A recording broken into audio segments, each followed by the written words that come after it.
ഇന്നൊരു സിമ്പിൾ ചേമ്പ് റോസ്റ്റ് വെക്കാൻ പോവാം കേട്ടോ. വെറും സിമ്പിൾ, അധികം ചേരുവകളൊന്നും ചേർക്കാതെ വെക്കാൻ പോവാണ്. നമ്മുടെ വീട്ടിലുണ്ടാകുന്ന ചേമ്പില്ലേ, നീളത്തിലുള്ള ചേമ്പ്, ആ ചേമ്പാണ് കേട്ടോ. അപ്പോൾ അത് വെള്ളമൊന്നും ഒഴിക്കാതെ നേരിട്ട് ഓയിലിൽ റോസ്റ്റ് ചെയ്തെടുക്കാൻ പോവാണ്. ചില ചേമ്പുകൾ കേട്ടോ ചിലപ്പോൾ വേവ് കുറച്ച് കൂടുതൽ സമയം എടുക്കുന്ന അങ്ങനെയുള്ള ചേമ്പൊക്കെ ഒരു വിസിലൊന്ന് വെച്ചാൽ മതി കുക്കറിൽ. എന്നിട്ട് അതിൻ്റെ തൊണ്ടൊക്കെ കളഞ്ഞിട്ട് നമുക്ക് റോസ്റ്റ് ചെയ്യാം. ഇപ്പോൾ എൻ്റെ വീട്ടിലുള്ളതെന്ന് പറയുമ്പോൾ ഒന്ന് തിളച്ച് വരുമ്പോഴത്തേക്കും നന്നായിട്ട് വെന്ത് കിട്ടുന്ന കാരണം ഡയറക്റ്റായിട്ട് ഞാൻ അരിഞ്ഞ് റോസ്റ്റ് ചെയ്യാണ് കേട്ടോ. ചിലവരൊക്കെ ഉണ്ടല്ലോ ഈ കാട് വെട്ടണ സമയത്ത് ആ ചേമ്പൊക്കെ വെട്ടിക്കളയും. പക്ഷെ നല്ല ഒരു നമ്മുടെ ഒരു ഭക്ഷ്യയോഗ്യമായിട്ടുള്ളൊരു സാധനമല്ലേ. ഒത്തിരി പേർക്കത് ഇഷ്ടമല്ലാഞ്ഞിട്ടാണോ എന്തോ, അത് ഞാൻ എത്രയോ കണ്ടിട്ടുണ്ട് ഇങ്ങനെ പറിച്ച് കളയണതൊക്കെ. പക്ഷെ അത് ഏറ്റവും നല്ലതാണ്. നമുക്ക് എന്ത് കറി, ഒരു നേരം ഒരു കറി വയ്ക്കാൻ ഒന്നുമില്ലെങ്കിൽ ഓടി ചെന്നാൽ അത് പറിച്ചെടുത്ത് കറി വയ്ക്കാമല്ലോ അല്ലേ. ഞാൻ അങ്ങനെയൊക്കെ കേട്ടോ, അതുകൊണ്ടാണ് ഞാൻ ഇങ്ങനെയൊക്കെ പറയുന്നത്. പിന്നെ ഇതെന്താ വെച്ചാൽ നമുക്ക് ചോറ് ഡെയിലി ജോലിക്ക് പോകുന്നവർക്കൊക്കെ ചോറ് കൊണ്ടുപോകുമ്പോൾ ഒരു നേരം കറി ഒന്ന് മാറ്റി വെക്കണമെന്നുണ്ടെങ്കിൽ ഇതുപോലെയൊക്കെ വെക്കാമല്ലോ. വീട്ടിൽ തന്നെ ഉണ്ടെങ്കിൽ ഏറ്റവും നല്ലതല്ലേ. അപ്പോൾ ഒന്ന് കണ്ടു വയ്ക്കാമല്ലോ. അപ്പോൾ ഇഷ്ടപ്പെടുകയാണെങ്കിൽ ഒന്ന് ലൈക്ക് ചെയ്തേക്കൂ കേട്ടോ. ഇപ്പോൾ ഞാൻ എടുത്തേക്കുന്നത് 3 ചേമ്പാട്ടോ, ഇതേപോലത്തെ. അപ്പോൾ ഇതിൻ്റെ തൊണ്ടെല്ലാം കളഞ്ഞിട്ട് ഞാൻ നീളത്തിൽ ആദ്യം ഒന്ന് കട്ട് ചെയ്തിട്ട് പിന്നെ ഇത് ചെറിയ കനം കുറച്ച് അരിഞ്ഞെടുക്കുക കേട്ടോ. അതാ ഇതേപോലെ കണ്ടില്ലേ, അധികം കനം കൂട്ടാത്ത രീതിയിൽ. കാരണം വെള്ളമൊഴിച്ച് വേവിക്കണില്ലല്ലോ, അത് കാരണം കനം കുറച്ച് നമ്മൾ വറക്കാനൊക്കെ എടുക്കില്ലേ, ചേമ്പ് വറക്കാനൊക്കെ അതുപോലെ. അപ്പോൾ അതെല്ലാം അരിഞ്ഞ് വെച്ച് കഴിഞ്ഞു. ഇനി ഇതിന് വേണ്ടി പാത്രം എടുക്കണമെന്ന് പറയുമ്പോൾ നമ്മൾ കുറച്ച് പരന്ന പാത്രമാണെങ്കിൽ ഏറ്റവും നല്ലത് കേട്ടോ. കുഴിഞ്ഞ പാത്രത്തേക്കാൾ നല്ലത് എപ്പോഴും പരന്ന പാത്രമാണ്. അപ്പോൾ അതിൽ ആവശ്യത്തിന് വെളിച്ചെണ്ണയൊക്കെ ഒഴിച്ച് കൊടുത്തു.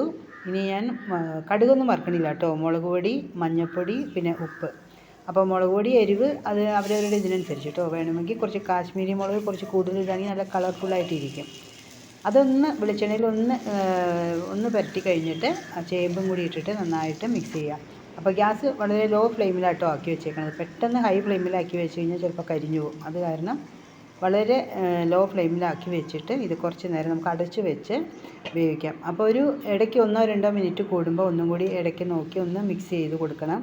കാരണം അടി പിടിക്കുന്നുണ്ടോ എന്നൊക്കെ ശ്രദ്ധിക്കണമല്ലോ. എത്ര കട്ടിയുള്ള പാത്രമാണെങ്കിലും നമ്മൾ ഏത് കറിയാണെങ്കിലും അതുപോലെയൊക്കെ ഒന്ന് തുറന്ന് നോക്കണം, നല്ലതാണ്. അപ്പോൾ ഏകദേശം 5-8 മിനിറ്റൊക്കെ വരും കേട്ടോ. ഞാനിത് കുറേ നേരം ഇങ്ങനെ ഇടയ്ക്ക് നോക്കും, പിന്നെ വെന്തിട്ടുണ്ടോ എന്ന് നോക്കണം. അങ്ങനെ കുറേ പ്രാവശ്യം ഒരു 8-10 മിനിറ്റ് കഴിഞ്ഞിട്ടാണ് കേട്ടോ ഒന്ന് പകുതി മുക്കാലും വെന്തേക്കണത്. പിന്നെ അതിലേക്ക് ഞാൻ കുറച്ച് നാളികേരം, ഒരു പകുതി സവാളയും കുറച്ച് കറിവേപ്പിലയും കൂടി ഇടുന്നുണ്ട്. പിന്നെ അതെല്ലാം കൂടി ഒന്നും കൂടി മിക്സ് ചെയ്തിട്ട് വെളിച്ചെണ്ണ കുറച്ച് ഒഴിക്കാം കേട്ടോ വേണമെങ്കിൽ. കാരണം വെളിച്ചെണ്ണ ഞാൻ ആദ്യം കുറച്ച് ഒഴിച്ചോളൂ. അത് അവരവരുടെ ഇഷ്ടം, ഓയിൽ എത്ര വേണോ അതിനനുസരിച്ച് കേട്ടോ. അതെല്ലാം ഒട്ടും ഓയിൽ വേണ്ടാന്നുണ്ടെങ്കിൽ വേണമെങ്കിൽ കുറച്ചൊരു വെള്ളം ഒന്ന് തെളിച്ച് കൊടുക്കാം. അപ്പോൾ ഞാൻ കുറച്ച് വെളിച്ചെണ്ണ ഒഴിച്ചു കൊടുത്തു. ഇനി വീണ്ടും ഇതുപോലെ ഒന്ന് മിക്സ് ചെയ്തിട്ട് വീണ്ടും അടച്ച് വെച്ച് കുറച്ച് നേരം ഒന്ന് അടച്ച് വേവിക്കും.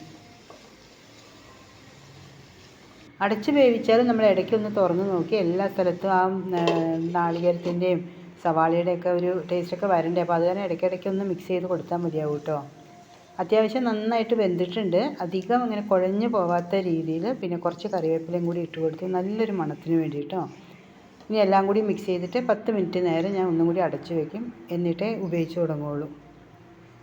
കണ്ടില്ലേ ചേമ്പ് റോസ്റ്റ്. അപ്പോൾ ഇഷ്ടപ്പെടുകയാണെങ്കിൽ ഒന്ന് ലൈക്ക് ചെയ്തേക്കൂ കേട്ടോ.